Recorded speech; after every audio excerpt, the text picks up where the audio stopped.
শতকরা ৬৮% দর্শক মনে করছেন যে তাদের অবস্থান সঠিক, শতকরা ৩২% মনে করছেন যে অবস্থান সঠিক নয়। ৬৬,০০০ দর্শক এখানে ভোট দিয়েছেন।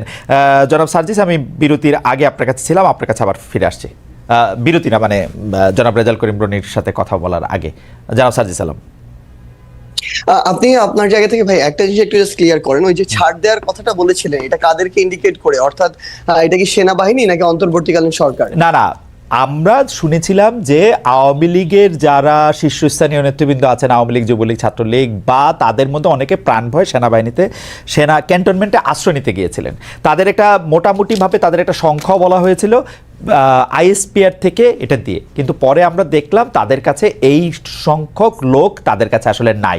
আবার এদের কিছু লোক আবার এদের মধ্যে আছে। আমি সেজন্য জানতে চাইছিলাম যে আপনারা কি আসলে এই যে যাদেরকে ছেড়ে দেওয়া হলো, এমনকি শেখ হাসিনাকে যে বিদেশে চলে যেতে দেওয়া হলো পদত্যাগের পরে, এর জন্য কি আপনারা সেনাবাহিনীকে বা কাউকে আসলে দায়ী মনে করেন কিনা? আপনারা যে বিচারের কথা বলছেন, দেখেন দুইটা বড় বিষয় সার্জিস। একটা হচ্ছে যে এই আওয়ামী লীগের এই অন্যায়, অত্যাচার, হত্যা, গুম, খুন, 15 বছরের গণতন্ত্রহীনতা, সব প্রতিষ্ঠান ধ্বংস করা, এগুলির জন্য যে শাস্তির দাবি, সেই শাস্তি যে না হওয়া, সেই বিচার কাজ যে শুরু না হওয়া, সেটার জন্য আপনি আসলে কারে দায়ী করবেন? এখন তো আপনারা ক্ষমতায়, আপনাদের পছন্দের সরকার ক্ষমতায়, তাই না? দ্বিতীয় কথা হচ্ছে যে এই জুলাই আগস্টে যারা শহীদ হয়েছেন, সেই শহীদদের মধ্যে থেকে যারা আহত হয়েছেন, তাদের চিকিৎসার জন্য, তাদের টাকা পয়সা দেওয়ার জন্য যে সরকারের, আমি কোট আনকোট ব্যর্থতা বলতেছি, সেইটার জন্য আপনি আসলে কাকে দায়ী করবেন? আপনি নিজেও আপনি দেখেন যে জুলাই স্মৃতি ফাউন্ডেশনের সাধারণ সম্পাদকের দায়িত্বে আপনি আর থাকলেন না।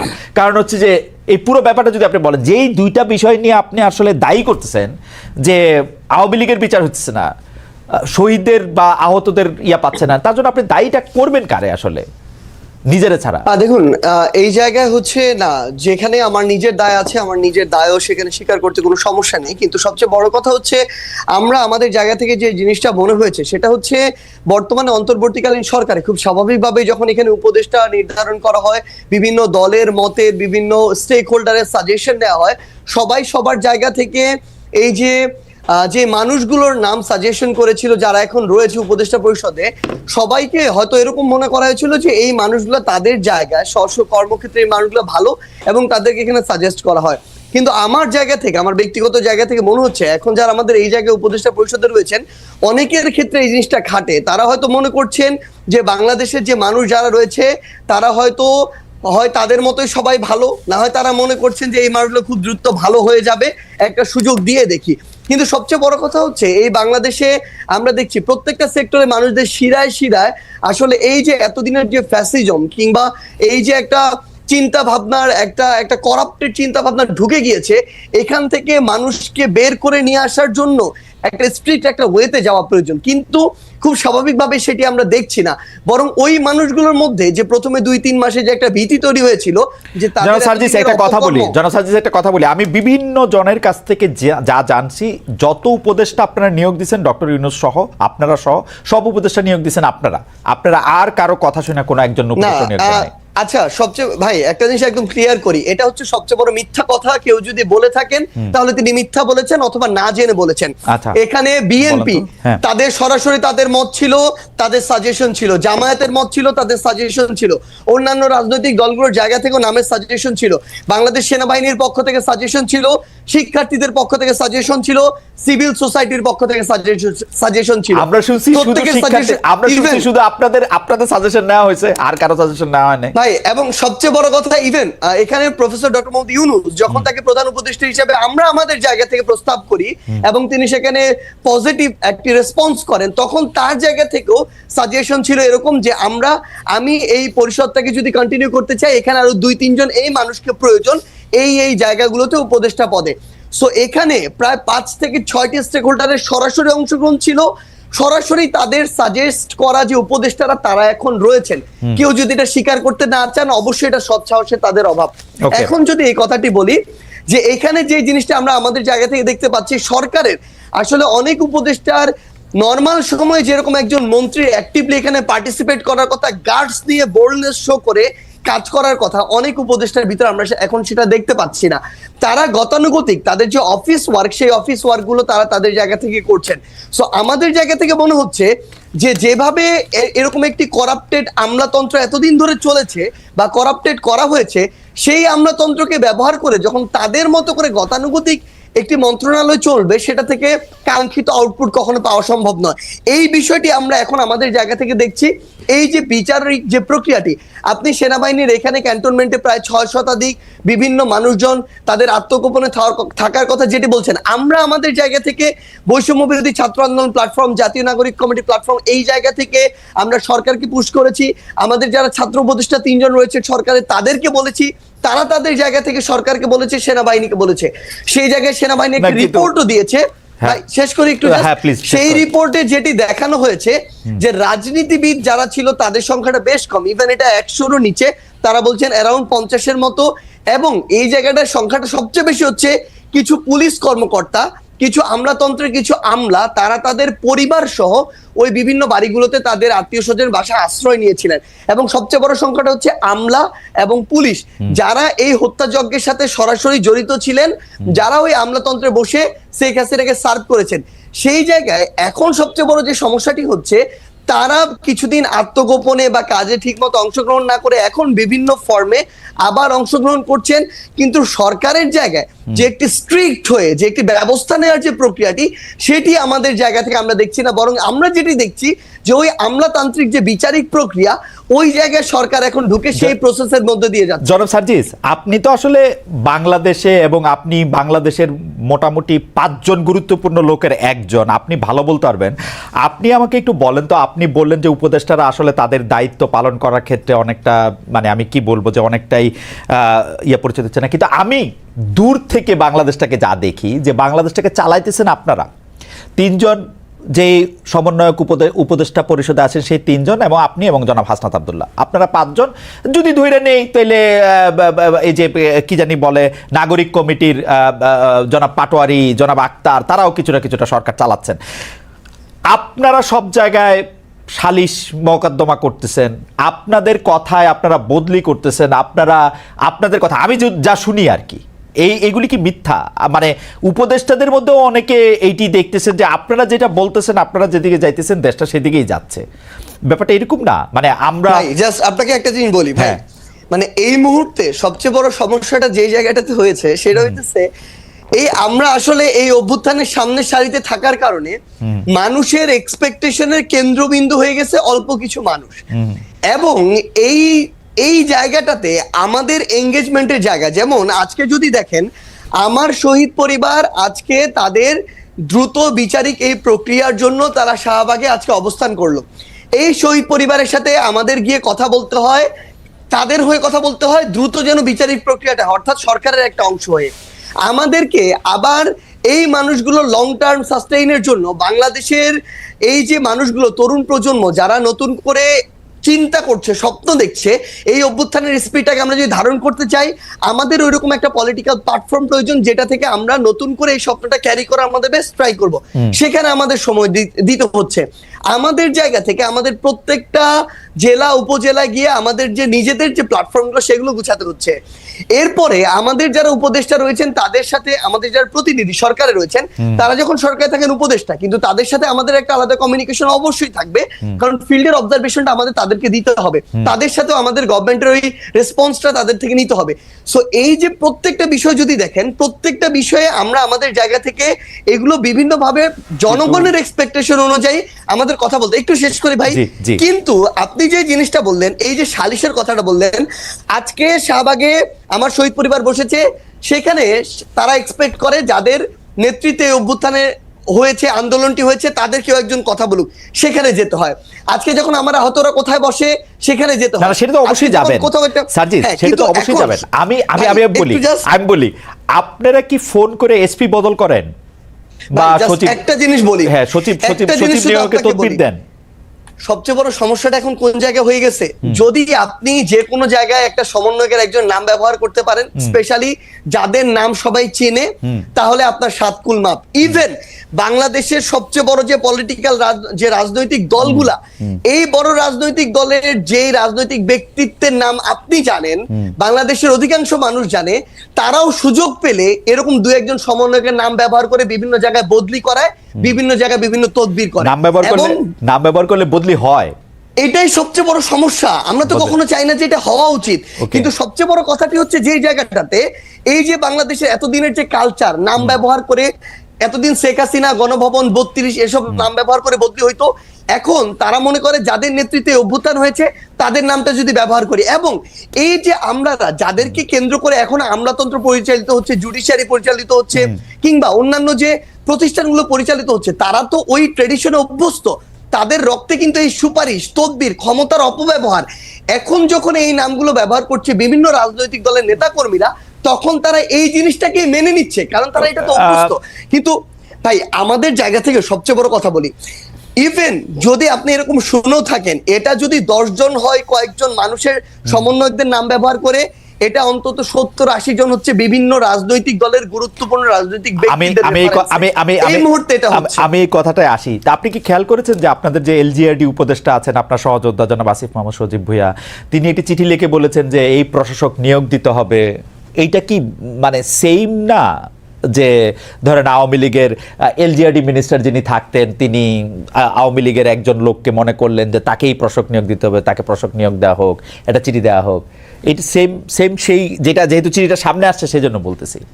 না ভাই, একটা জিনিস কি, তিনি একজন মন্ত্রণালয়ের একজন উপদেষ্টা হিসেবে দায়িত্বপ্রাপ্ত আছেন, তার কাছে কোনো একটা বিষয়ের যদি মনে হয় যে এই জিনিসটা ওই স্বার্থে বেটার, তিনি এই জায়গায় ধরেন সাজেশন দিয়েছেন, কিন্তু তিনি তার জায়গা থেকে, আমি একটা জিনিস বলি, কখনো এটাতে কাউকে যদি বাধ্য করেন যেটাই করতে হবে, এবং না হলে এটার বিরুদ্ধে তার ওই অ্যাকশনটা দেখেন, তখন আমি তার বিরুদ্ধে গিয়ে দাঁড়িয়ে যাব।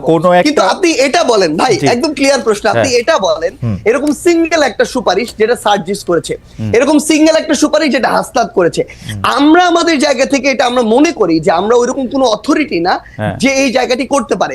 আমরা আমাদের জায়গা থেকে এই দাবিটি তুলি, যেই দাবিটি আমরা তুলি, এই দাবি আমরা সোশ্যাল মিডিয়া ওপেনলি তুলি, কারণ আমাদের মনে হয় যেটা পুরো বাংলাদেশের জন্য প্রয়োজন, মানুষের জন্য প্রয়োজন, সেটা আমরা ওপেনলি পুরো বাংলাদেশের সামনে। আচ্ছা, আমি আপনাকে প্রশ্নটা করে যাই তেলে। প্রশ্নটা হচ্ছে যে 2-3টা জিনিস, একটা তো আছে যে পারসেপশন, সেই পারসেপশনে আমরা দেখতে পাচ্ছি যে আপনারা রাজনৈতিক দল করবেন, রাজনৈতিক দল করার জন্য আপনাদের টাকা দরকার হবে, বিভিন্ন জায়গা থেকে আপনাদের টাকার অন্য রাজনৈতিক দলগুলোর সাথে যদি আপনাদের মাঠে মোকাবেলা করতে হয় তাহলে আপনাদের টাকা লাগবে, টাকা লাগার জন্য আপনারা বিভিন্ন জায়গা থেকে চাঁদা নিচ্ছেন, কখনো সেই চাঁদা গাড়ি হয়ে আসছে, কখনো সেই চাঁদা বাড়ি হয়ে আসছে, কখনো রূপায়ণ টায়ার আপনাদের অফিস হয়ে আসছে, কখনো আপনার কম্বল হয়ে আসছে সার্জিস, কখনো আসিফ মাহমুদের হেলিকপ্টার হয়ে আসছে। তো ওই যে চাঁদার অংশটুকু আপনারা পাচ্ছেন, সেটা পাইতে হলে আপনাদের তো কিছু না কিছু কাজ করে দিতে হবে, সেই কাজগুলিও আপনারা করতেছেন। এইটা হচ্ছে পারসেপশন, এটা হচ্ছে আপনাদের বিরুদ্ধে অভিযোগ। যদি আপনি বলেন বা কেউ কেউ এটা অভিযোগ হিসেবেও দেখতে চান না, কেউ কেউ মনে করেন যে এটা ঠিকই আছে, এটা নিয়ে আমরা আপনার সাথে একটু কথা বলবো। আমি একটু জনাব রেজাউল করিম রনির কাছ থেকে আসি। জনাব রেজাউল করিম রনি, আমি যেটা বলতে চাইছিলাম যে আপনি যেটাকে আসলে রাজনৈতিক ফেসিবাদের একটা বয়ান, তারপরে হচ্ছে যে আওয়ামীকরণ, সেই আওয়ামী লীগের দেখানো পথেই আবার বিএনপি, জামাত, জাতীয় পার্টির মতো ছোট ছোট আওয়ামী লীগের মতো করে একটা হওয়া, 24-এ এসে আপনি যে দেখলেন যে এইটার ইয়াটা চেঞ্জ হয়েছে বা চেঞ্জ হওয়ার জন্য আন্দোলনটা হয়েছে, যেটা আপনারা যদি এটা আপনি দেখতে পান কিনা আসলে। আমি যদি বলি এই বৈষম্য বিরোধী ছাত্র আন্দোলন, বর্তমান সরকারের উপদেষ্টা এবং জাতীয় নাগরিক কমিটি, তিনটাকে যদি আমরা একটা বডি ধরি, তাহলে কি আপনি চেঞ্জ দেখতে পান যে রাজনীতিতে চেঞ্জ আসতেছে? একটা জিনিস শুধু আমি স্মরণ করা দিতে পারি যে ধরেন আমরা এই জিনিস শিখতে হয়, উমুকের মানে এইভাবে কথা বললে আমরা এই করব, উমুক আমাদের বিরুদ্ধে কথা বলছে সেজন্য আমাদের তার চাকরির থেকে বাদ দিয়ে দিতে হবে গণমাধ্যমে। আমরা নানা ধরনের জিনিসপত্র তো দেখতে পাই, এগুলির মাথায় রেখে যদি আপনি একটু বলেন জনাব রেজাউল করিম। হ্যাঁ, দেখেন, মাথায় রেখে আমরা এখনো পর্যন্ত একটা যে অবস্থার মধ্যে আছি, এটা আমি বলি আমরা লেট ফ্যাসিজমের মধ্যে আছি। ফলে আমাদের চারপাশে একটা আওয়ামীময় অবস্থার মধ্যে আমরা আছি। দেখেন, এইটা একটা বিপ্লব না, এটা একটা অভ্যুত্থান। কেন বিপ্লব না? বিপ্লব হলে বিপ্লবী শক্তি, মিলিটারি, জুডিশিয়ারি, ব্যুরোক্রেসি এগুলোর উপর নিয়ন্ত্রণ নেয়। এখন এই যে সরকারটা, এই সরকারের নানা রকম সমালোচনা হবে, হবে, এবং আমি যেটা সার্জিস যেটা বললো যে এই সরকারটা সার্জিসদের সরকার, শুধুমাত্র বৈষম্য বিরোধীদের সরকার এরকম না, কিন্তু এটা সম্মিলিত সরকার। এবং এই সরকার যদি ব্যর্থ হয় তাহলে এটা হবে সম্মিলিত ব্যর্থতা। হ্যাঁ, এই ব্যর্থতার দায় আপনার এককভাবে ছাত্রদের উপর বা বৈষম্য বিরোধীকে দেওয়ার পক্ষে আমি না, কারণ এটা আসলেই যখন গঠন হয় তখন এটা সম্মিলিতভাবে গঠন করা হয়েছিল, এবং এরকম একটা সরকার না হইলেই বরং ভালো হতো, একটা জাতীয় সরকার বা আরো বড় আপনার কি বলে যে পরিসরের সরকার হইলে বরং ভালো হতো। যাই হোক, আপনি যেটা বললেন, দেখেন বাংলাদেশে রাজনীতির যে মডেলটার কথা আমরা বলতেছি, এখন ধরেন এখানে ক্লিনজিং এর রাজনীতি করা যাবে না। আওয়ামী লীগের ক্ষেত্রে সমস্যাটা কি হচ্ছে, জামাতের ক্ষেত্রে বাংলাদেশ 54 বছর যে সমস্যা ফেস করছে, এখন আওয়ামী লীগের ক্ষেত্রে ঠিক সেই সমস্যাই হচ্ছে। জামাতকে একটা আপনার ধরেন ট্যাবু আকারে ব্যবহার করছে আওয়ামী লীগ, যখন তার সর্বশেষ দরকার হয়েছে সে তার অন্তিম মুহূর্তে, হ্যাঁ যখন সে তার আপনার কি বলে যে তার জান যায় সেই মুহূর্তে সে জামাতকে নিষিদ্ধ করে একটা শেষ স্টেক খেলার চেষ্টা করছে, সেটা ফেল করছে 3 তারিখে। তো এখন একই ঘটনা আওয়ামী লীগ নিয়ে হচ্ছে। হ্যাঁ, আওয়ামী লীগ একটা ফ্যাসিস্ট, পরীক্ষিত ফ্যাসিস্ট শক্তি, এবং শুধু আওয়ামী লীগকে রাজনীতিতে অংশগ্রহণের সুযোগ দেওয়ার সাথে সাথে একটা গুরুত্বপূর্ণ প্রশ্ন জড়িত, আপনি ভারতকে সুযোগ দিবেন কি না। হ্যাঁ, আওয়ামী লীগের প্রশ্ন এলাও করা মানে হলো ভারতের প্রশ্ন এলাও করা, মানে আপনার বাংলাদেশের পলিটিক্সে ভারতের খবরদারি আপনি মেনে নিবেন কি না সেই প্রশ্নটাও চলে আসে। তো আগে আমরা যে আলোচনা করছি সেটা হলো আওয়ামী লীগ একটা রাজনৈতিক শক্তি না, কিন্তু আমাদের পুরো রাজনীতি আওয়ামীময়, আমাদের পুরো আমলাতন্ত্র আওয়ামীময়, আমাদের জনগণের চরিত্র আওয়ামীময়। আওয়ামী লীগ একটা কালচার শুধু না, নফসানিয়াত যেটা বলি, মননের পরিণত হয়েছে, আপনি যেটা বললেন, তাই না? তো সেই জায়গা থেকে আপনার পুরা জাতিকে মুক্ত না করলে, আপনি যদি হিউম্যান কোয়ালিটি ভালো করতে না পারেন, সিটিজেন যদি আপনার তার মূল পেশনটাই থাকে যে ধর্মার কাঠ চুরি করব, নিজে ভালো থাকবো, বাড়ি করব, গাড়ি করব এবং বড়লোক হবো, এটাই উন্নয়ন সফলতা, সে দেশে তো গণতন্ত্র হবে না, সে দেশে তো রাইট হবে না। তাইলে আপনার সিটিজেন এইটা উন্নতি করার একটা পদ্ধতি হলো আপনি আওয়ামী লীগ প্রশ্নটা ডিল করেন, শুধু সংগঠন আকারে না, একটা চিন্তা আকারে, মতাদর্শ আকারে আপনি এটা ডিল করেন। এখন কিভাবে ডিল করবেন, সেই জন্য আমি বলতেছি আমাদের ট্রুথ অ্যান্ড রিকনসিলিয়েশনের প্রক্রিয়া লাগবে। এই যে দেখেন আমাদের বাংলাদেশে ঐক্য একটা জায়গায় আছে, সেটা হলো আওয়ামী লীগের বিরুদ্ধে সবাই ঐক্যবদ্ধ, ছাত্ররা ঐক্যবদ্ধ, জামাত ঐক্যবদ্ধ, বিএনপি ঐক্যবদ্ধ, কিন্তু সার্জিস যেভাবে আওয়ামী বিরোধী, জামাত কি সেভাবে আওয়ামী বিরোধী, বা বিএনপি কি সেভাবে আওয়ামী বিরোধী, বা আমি কি সেভাবে আওয়ামী বিরোধী না। আওয়ামী বিরোধীদের মধ্যে তারতম্য আছে। আবার বাংলাদেশে যদি ধরেন 3 ভাই থাকে, 1 ভাই আওয়ামী লীগ, 1 ভাই বিএনপি, 1 ভাই জামাত, তো আপনি কি 1 ভাইরে পিটে মেয়েরা ফেলবেন আর 2 ভাইয়ের সামনে ও কি সেভ করতে আসবে না? ফলে শেল্টারের প্রশ্নটাও আপনার চলে আসে তখন, যে আওয়ামী লীগ পুনর্বাসন করার চেষ্টা করতেছে। আরে ভাই, পুনর্বাসন করার কিছু না, বাংলাদেশের চরিত্র এলো আওয়ামী লীগ। হ্যাঁ, তো সেই জায়গাতে আপনি মুক্ত করবেন কিভাবে? মুক্ত করার পদ্ধতিটা হলো ডি-আওয়ামীকরণ করা, যেটা সেটা কি, সে বাংলাদেশ পুনর্গঠন খুবই সহজ, সেটা হলো আওয়ামী লীগ যা করছে আপনি তা করবেন না, বাংলাদেশ দাঁড়াই যাবে। হ্যাঁ, সেটা আপনি কিভাবে করবেন, এবং বাংলাদেশকে পলিটিক্যালি এডুকেটেড করা। দেখেন জনগণ কিন্তু প্রতারিত হয়েছে আওয়ামী লীগের দ্বারা, আওয়ামী লীগ সমর্থকরা তার নেতৃত্ব তারে ফালায় উড়াল দিছে। হ্যাঁ, সে যদি ট্রু ফ্যাসিস্ট হইতো, সে যদি রিয়েলি তার নেতা কর্মীরা ভালোবাসতো, সে তো তার পাশে থাইকা যেত, ফাইট করতো। হ্যাঁ, যে আমার ইডিওলজি এইটা, আমি এইভাবে শাসন করি, আমি বাচ্চাদেরকে, দেখেন এই বাচ্চাদের যে মারা হয়েছে যেভাবে, হ্যাঁ, এটা আমি তো দীর্ঘদিন ট্রমাটিক ছিলাম, কথাই বলতে পারিনি। এটা নিয়ে আওয়ামী লীগের লোকজনের কোনো ফিলিংস নাই, কারণ তারা মনে করে তারা হলো রাজাকার মারছে, তারা 24 সালে রাজাকার মারছে, কিন্তু আওয়ামী লীগের কিছু কিছু লোকজন আবার মনে করে যে যারা আন্দোলন করছে তাদের কেউ কেউ এটার মধ্যে এই হত্যাকাণ্ডে অংশ নিয়েছে। আরেকটা বয়ান মানে আছে, সেটা আওয়ামী লীগ কোনোদিন সত্য কথা বলে না আর কি, মানে আওয়ামী লীগ সমর্থন মানে একটা আমি আসলে রনি, আমি আপনার প্রথম দিকের কথায় একমত। আওয়ামী লীগ নিয়ে আমরা আসলে এত সময় এত কিছু না, আমাদের যেটা দরকার সেটা হলো রাজনীতিটা। আপনি যেটা বলতেছিলেন, আমরা প্রশ্নে আসি, তাহলে সেটা প্রক্রিয়াটা কি হবে? ধরেন যে লোকটা আওয়ামী লীগের হয়ে অস্ত্র হাতে ছাত্র জনতাকে হত্যা করছে, আর যে লোক মুজিবরে আব্বা মনে করে, শেখ হাসিনাকে দেবী মনে করে চাঁদা দেয়, দুজনের অপরাধ তো সমান না। যে সমর্থন করে, যে ধরেন রিয়েলি মনে করে শেখ মুজিব হলো একটা ধরেন জাতির জন্য ত্রাণকর্তা, তার কোনো দোষ সে খুঁজে পায় না, মানে ব্লাইন্ড থাকে না, এরকম লোক আছে, অবশ্যই আছে সমাজে। হ্যাঁ, এবং নিজে সমর্থক, তাই আওয়ামী লীগের বাইরে আর কোনো অপশন চিন্তা করতে পারে না, চিন্তায়, মননে, মগজে। এইবার আপনি ওই লোকটারে কি করবেন? ওরা কি পিটায় মাইরা ফেলবেন? আওয়ামী লীগ ট্যাগ দিয়া তার সম্পত্তি দখল করবেন, তার বাড়িঘর দখল করবেন? নো, ভিকটিম বিকাম কিলার্স, এটা জায়নিস্ট মডেল। আপনি দেখেন বাংলাদেশের রাজনীতিতে আপনার অন্য দলগুলো কেন সুবিধা করতে পারে নাই, তার একটা কারণ হলো বাংলাদেশের রাজনীতি মডেলে এটাও চলে, আপনি মাইরাও জিতবেন, কাইন্দাও জিতবেন। হ্যাঁ, এখন অন্য দলগুলো এটা করতে পারে না। আপনার সেই জায়গা থেকে তাহলে আওয়ামী লীগের ব্যাপারে আপনার একটা পলিসি লাগবে, সেটা হলো আপনি ট্রুথ অ্যান্ড রিকনসিলিয়েশন করেন, সমাজে যে বিপুল আওয়ামী সমর্থক আছে তাদেরকে আপনি হিলিং করেন, তাদেরকে বোঝান যে তোমরা এরকম একটা রাজনৈতিক আদর্শের দ্বারা চালিত হইছো যেটা তোমাদেরকে ক্ষতিগ্রস্ত করছে এই বাংলাদেশ ট্রুথ এন্ড রিকনসিলিয়েশন তো আমি রনি আমি আসলে আবার আপনার কাছে আসবো, কিন্তু এই ট্রুথ এন্ড রিকনসিলিয়েশন তো মনে হয় বাংলাদেশের সকল পলিটিক্যাল পার্টিরই লাগবে, যেহেতু আওয়ামী লীগ Right. হচ্ছে আওয়ামী লীগ, বাকিরা হচ্ছে জামায়াত হচ্ছে আওয়ামী লীগের অনুসারী একটা জামাত লীগ, বা বিএনপি হচ্ছে ওরকম একটা, তো সেইটাতে তো সবারই লাগবে। মানে আপনি কি সেরকমই মনে করতেছেন যে সবারই একটা ট্রুথ এন্ড রিকনসিলিয়েশনটা ম্যাসিভ হইতে পারে? যেমন ধরেন কোন ব্যক্তি আওয়ামী লীগের আমলে হ্যাঁ শেল্টারের জন্য আওয়ামী লীগ সাইজা ছিল, সে বলবে যে আমি এই কারণে আওয়ামী লীগ সাইজা ছিলাম, এই কারণে আমার মোরাল অবস্থার অবনতি হয়েছে, আমি এটার জন্য সরি, কিন্তু নেক্সট টাইমে আমি একটা ডেমোক্রেটিক বাংলাদেশে রাষ্ট্র গড়ে। দেখেন আচ্ছা। আমাদের একটা জাতিগত ঐক্য লাগবে, আমাদের একটা পলিটিক্যাল কমিউনিটি হইতে হবে, আমাদের একটা সিটিজেনারি রাজনীতি লাগবে। আমি আবার প্রশ্নে ফিরে হ্যাঁ, আসি। সেই রাজনীতি আপনি কিভাবে করবেন Right. যদি সমাজ দুই দিক থেকে ট্রমাটিক